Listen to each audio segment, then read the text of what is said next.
Hello, everybody. It's that college football guy here in the video. Yeah, as promised, here and doing the video for the predictions for tomorrow's bowl games. I made it here to St. Louis Park, Minnesota, which turns out it's about 10 minutes outside of downtown, 10, 15 minutes outside of downtown Minneapolis. And I got to get my load, which is 10 miles away from here, to pick up and go back home with, which fortunately means because of hours I won't be getting back till Saturday, but it is what it is. So first and foremost, I want to say one thing off the jump. Some of you have reminded me of this, and I want to thank you for reminding me of it again, is that was repeatedly said in the don't take too much stock in anything anybody from Locked On says, which a lot of people are saying, like especially Locked On Big 12. I appreciate it. I get it. He's trying to get views. He's trying to hammer it home. I love the enthusiasm to be behind your conference, to want to make it and be so good. I get it. I get it. But Oklahoma State beats Texas A&M, and they think they're the greatest conference in the world, and they can beat everybody in the SEC and the Big Ten. No. Come on, guys. Relax, okay? But for me, it was hilarious. So don't be surprised if somebody from Locked On Big 12 comes on here, because I kind of threw some comments at them that they may not like. Oh, well. Now, first off, for the games that have already happened so far today, Boston College at Rutgers, first ever victory over Miami. Congratulations. Great job. And right now, Kansas State's beating NC State 21-10 at the half. That was at the time of the recording of this video. The predictions for the 4 games from tomorrow. Well, we got the Gator Bowl. Clemson against Kentucky. Clemson's a 4.5-point favorite. For Clemson, your leading tackler, Jeremiah Trotter Jr., opted out. Prepare for the NFL draft. You got 4 other players that have opted out. Cade Klubnik will start for Clemson. For Kentucky, only one player opted out, and he wasn't that key, but your starting tight end, Jordan Dingle, is questionable due to his injuries. Devin Leary will start. I looked at the injuries debates going on here, and a lot of Clemson's injuries are on defense. Dingle is a big player, but he's not the focal point of the offense. The defense is relatively intact. So with that being said, I'm going to pick Kentucky to upset Clemson here based upon the books. I'm doing following the insiders and the Sharks and picking that. The Sun Bowl. I'm ahead of myself. The Sun Bowl. Oregon State against Notre Dame. Notre Dame's a 6.5-point favorite. Oregon State. Let me get this name right. Finney Hansen will be, or Heinsohn, Hynsen. He's going to be coaching the bowl game instead of Trent Bray. Trent Bray doesn't formally take over until next year, so he's going to be interim coach for this game. Everybody's in the portal from Oregon State. Third-string quarterback Ben Gulbranson will get the start. Your leading rusher, Martinez, is doubtful for this game because of his arrest for suspension of DUI.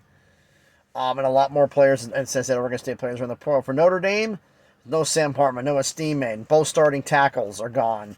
Corners are gone. Bunch of players are gone.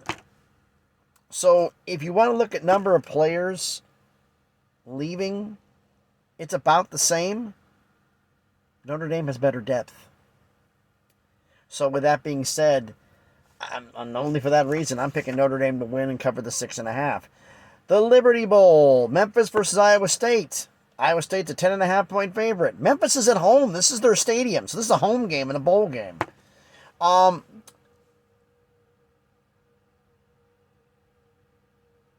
Iowa State has 6 players in the portal. None of them are starters. Most of them are very low snaps. They're looking for more playing time somewhere else. Memphis has both starting offensive linemen, two starting offensive linemen in the portal, 3 other players in the portal. That's going to hurt. But Memphis' defense, Memphis is known to play lesser competition, but they are known for they can score.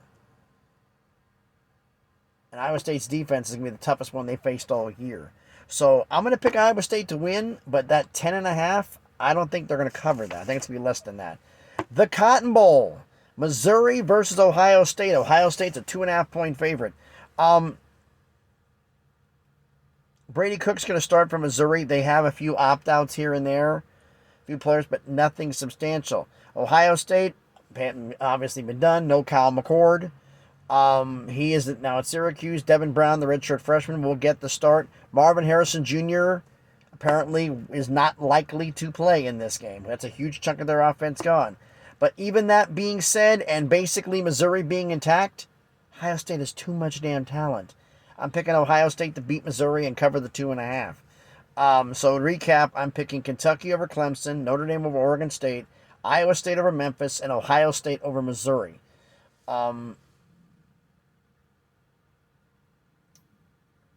Is there any game that I think could swing either way? Could the Missouri-Ohio State game swing either way? No, I don't think Notre Dame Oregon State will. I don't think Iowa State-Memphis will. Clemson-Kentucky could swing towards Clemson. That's a potential one. The very first game. So that could go the other way, but I'm not quite sure. What was I going to think about? I have a video. I've been paper over here for, you know me, I'm old school. I have notes for the transfer portal going here. I'm not going to do it in the recruiting classes because we're having recruits flipping left and right. Transfer portals are even trying to be flipped. I'm going to try to give on there who's the top 25 best available players, as well as if anybody new from the top 100 total, top 25 total who've recently committed. Getting on that and some other ones on there. A lot of schools are making moves. More stealth recruitments I'm hearing are going to be coming soon. Kind of like the Colorado one out of nowhere, but we may be seeing more, so we'll see. But right now, thanks everybody for watching. Some of you would have laughed if I would have been here. Because I'm here at where I delivered to. And they let me park in the parking lot since no one's going to be here till 8 o'clock and I'm going to be gone before they get here. But I had to parallel park it to get it in here. And parallel parking a semi between two box trucks was hilarious. It took me 30 minutes to do it. Inching it little by little by little by little until eventually I got it in there. I can do that because the truck, I did this while they're here to get it in place, so they let me park because there's nothing close. I'd have to go about 50 miles outside of town to find a parking place and then drive the 50 miles back to literally go 5 miles down the road. About 15-minute drive, but it's about 5 miles counting city traffic as I take streets. So, yeah. Might have got a good laugh out of that one. And it's going to be cold here. No snow. There was snow in Wisconsin. There's no snow here, but at 4 o'clock when I pulled up, it was 33 degrees. So, yeah, it's going to be a chilly one here tonight. So, again, thanks, everybody, for watching. If you haven't done already, smash the like button, hit the thumbs up. It helps with the algorithm, helps the video be seen by more people. Comment on the video. Let me know what you think about this, about my predictions here, on anything else you want to bring up. The comments help on the algorithm, too. And if you haven't done it already, check out some of the other videos I've done. And if you like them, hey, subscribe to the channel. I'm trying to reach 500 subscribers. Slowly and surely get that stepping stone to get things better and better and better. So, again, thanks, everybody, for watching. Oh, boy. When the off-season comes, it's really going to get crazy around here. Since some conference craziness, I have a bunch of crazy realignment ideas that are going to go through. So there's going to be content for the off-season. Although Florida State's probably going first. So, again, thanks, everybody, for watching. Be safe out there tonight, and please, be good to each other.